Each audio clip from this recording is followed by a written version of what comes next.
მოგესალმებით ძვირფასო მეგობრებო, იგინა გავაგონოთ ქვეყანას, იგინა გავაგონოთ საქართველოს პოლიციას.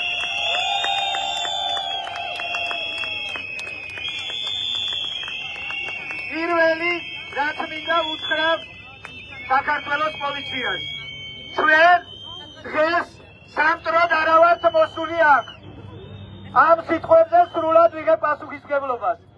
ჩვენ ვიცით, რომ საქართველოს პოლიცია არის ქართველი ერის ორგანული ნაწილი და ის ჩვენ ყველა ჩვენთაგანის ოჯახებში და ნათესავების ყავს პოლიციელები. აქედან გამომდინარე, არავის ეგონოს, რომ თქვენ ეჯავრებით ან სულხართ საქართველოს მოსახლეობას. ეს ასე ნამდვილად არ არის, თუმცა საქებარი სიტყვებიც ნამდვილად არ დაგიმსახურებიათ ამ თვეების განმავლობაში. სამწუხაროდ, ნაცვლად იმისა, რომ ქართული პოლიცია საქართველოს მოსახლეობის ინტერესებს იცავდეს, დღეს იცავს ერთი კაცის პირად უსაფრთხოებას. მინისტრი, რომელიც თავის დროზე იყო ერთი ადამიანის დაცვის ხელმძღვანელი, მთელი სამინისტრო სამწუხაროდ გადააქცია ერთი ადამიანის დაცვის სამინისტროდ. აქედან გამომდინარე, ნამდვილად არ არის ის სათხმელი, რომ რაღაც საქებარი სიტყვები გითხრათ თქვენ. თუმცა არის მეორე საკითხიც. მე მინდა გითხრათ, რომ დღეს თქვენ მუნდის შეურაცხყოფას აყენებს არა საქართველოს მოსახლეობა, არამედ ის ხელმძღვანელები, რომლებიც ფუნქციის მიღმა, კანონის მიღმა, კანონი პოლიციის შესახებ რასაც გავალდებულებთ, იმის მიღმა დავალებებს გაძლევენ. ეს დავალებებია ადამიანების დარბევა, ადამიანების ცხრეკა უკანონო, ადამიანების დაჯარიმება უკანონო, მათთვის ჯარიმების, ოქმების მიტანა სახლებამდე.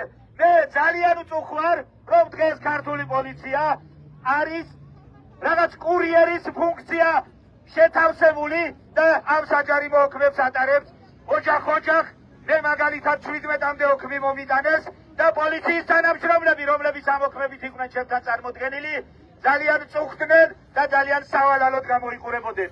ჩვენ მთელს ქვეყანას გვინდა, რომ ქართული პოლიციას მუნდირი იყოს ნამდვილი და მისი ფუნქცია, რომელიც არის ქვეყანაში უსაფრთხოების დაცვა, მართლწესრიგის დაცვა და ამავდროულად კრიმინოგენური სიტუაციის კონტროლი და კრიმინალების წინააღმდეგ ბრძოლა, აი ამ ფუნქციის სრულად შესრულება, რომ იყოს თქვენი დავალება და არა ის მავნებლური და დანაშაულებრივი დავალებების შესრულება, რომლებსაც ამ ბოლო თვეების განმავლობაში თქვენ ახორციელებთ.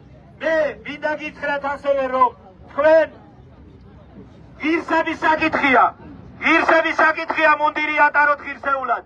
თანაც იცოდეთ, რომ მუდმივი არაფერი არ არის, მეგობრებო. ხელისუფლებები, რეჟიმები მოდიან და მიდიან და პოლიცია რჩება ადგილზე, რომელმაც უნდა ემსახუროს თავის მოსახლეობას. ყველა გაიპარება ამ ქვეყნიდან და ის ადამიანები, რომლებმაც შეასრულეს დანაშაულებრივი დავალებები, აუცილებლად მიეცემა პასუხისმგებაში. ვერ აცდება ვერავინ პასუხისმგებლობას. გადახედეთ წინა ხელისუფლებებს. პოლიტიკური ხელისუფლება გაიპარა წავიდა და დარჩენილები უამრავი ან სამსახურებიდან გაყარეს, ან დააპატიმრეს და ციხეებში შეყარეს, ან ბევრს გასაქცევად გაუხდა საქმე. თვითონ ვინც ამ დავალებებს იძლეოდნენ, ძალიან ლამაზად გადანაცვლდნენ ევროპის ქვეყნებში, თავიანთ თბილისში და იქ გააგზავნეს ცხოვრება.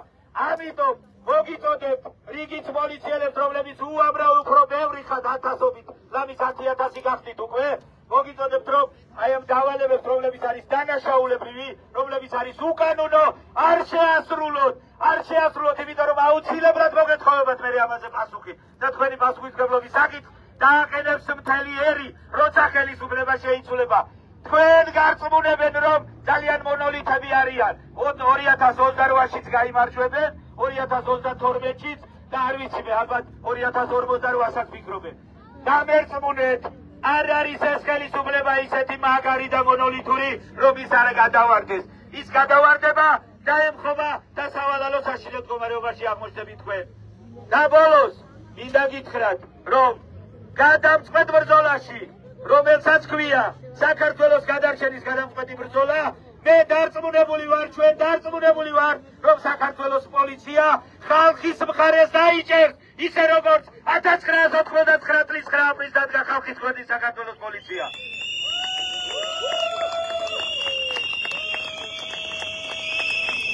მოგიტოდეთ ყველას მხოლოდ კანონიერი დავალებები შეასრულოთ. თქვენს მონდირს გაუფრთხილდით, თქვენს ღირსებას გაუფრთხილდით, სამართლინო მდგომარეობაში ნუ ჩაიგდებთ თავს. პოლიციელი, რომელიც ხელის კანკალით მოაქვს ჩემთან ოქმი და თვალებში ვერ მიყურებს. რამოდენიმე ვკითხე, რა გიღირთ ასეთი სამუშაო, რა გიღირთ ასეთი სამსახური. დამიჯერეთ, დამერწმუნეთ.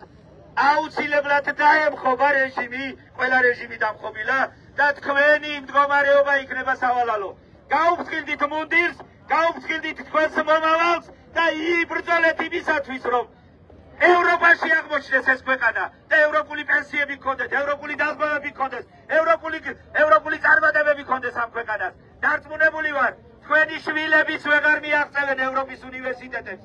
თქვენი შვილებიც ვეღარ ეღირსებიან ევროპის სიკეთეებს, სინათლეს, წარმატებას, გამარჯვებას. აქედან გამომდინარე, კითხეთ თქვენ თავს. დღეს 1, 2 თუ 5 თვის ხელფასი და 5 თვე სამსახურში ყოფნა არის თუ არა უფრო მნიშვნელოვანი, ვინმე თქვენი შვილების მომავალი.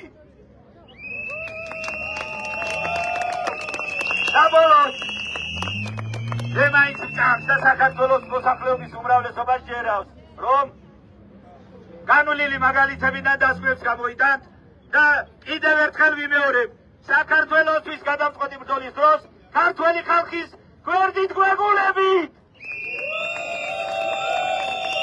მადლობა.